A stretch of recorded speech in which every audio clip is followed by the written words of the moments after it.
Brazil ফুটবলে বর্তমানে সবচেয়ে বড় তারকা কে? এমন প্রশ্নে যে কোনো ফুটবল প্রেমী সহজেই উত্তরে বলবে নেইমার কিংবা ভিনিসিয়াস জুনিয়রের কথা। তবে এবার এই দুই মহাতারকাকেই বড় হুঁশিয়ারি দিয়েছেন কোচ আনচেলত্তি। জানিয়েছেন বিশ্বকাপ দলে তাদের পরিবর্তে অন্য কাউকে ডাকা হতে পারে। তবে দলের আক্রমণ ভাগের সবচেয়ে বড় দুই তারকাকে নিয়ে হঠাৎ এমন মন্তব্য কেন আনচেলত্তির?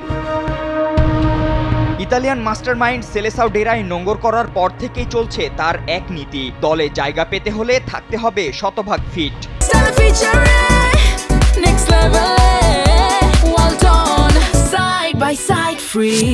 নয়তো যত বড়ই তারকা হোক, স্থান নেই স্কোয়াডে। ঠিক এই নীতির কথাই যেন নেইমার ও ভিনিসিয়াস জুনিয়রকে আবারও স্মরণ করিয়ে দিয়েছেন ইউরোপ সেরা এই কোচ। বলেছেন, নেইমার বা ভিনি 90% ফিট থাকলেও বিশ্বকাপ দলে আমি অন্য কাউকে ডাকবো। শুধু শতভাগ ফিট খেলোয়াড়রাই সুযোগ পাবেন। এমনকি স্পোর্তো রেকর্ড অনুষ্ঠানে কথা বলতে গিয়ে আনচেলত্তি ভালো খেলোয়াড়দের অভাব নেই জানিয়ে খোঁচাও দিয়েছেন দুই সেলেসাও মহাতারকাকে।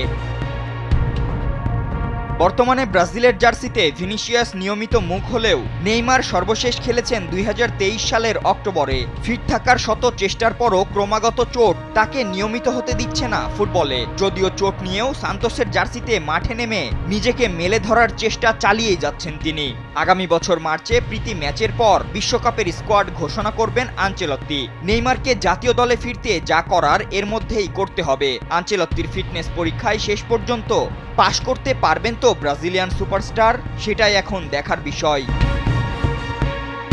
ফাতিন ইশরাক, কালবেলা।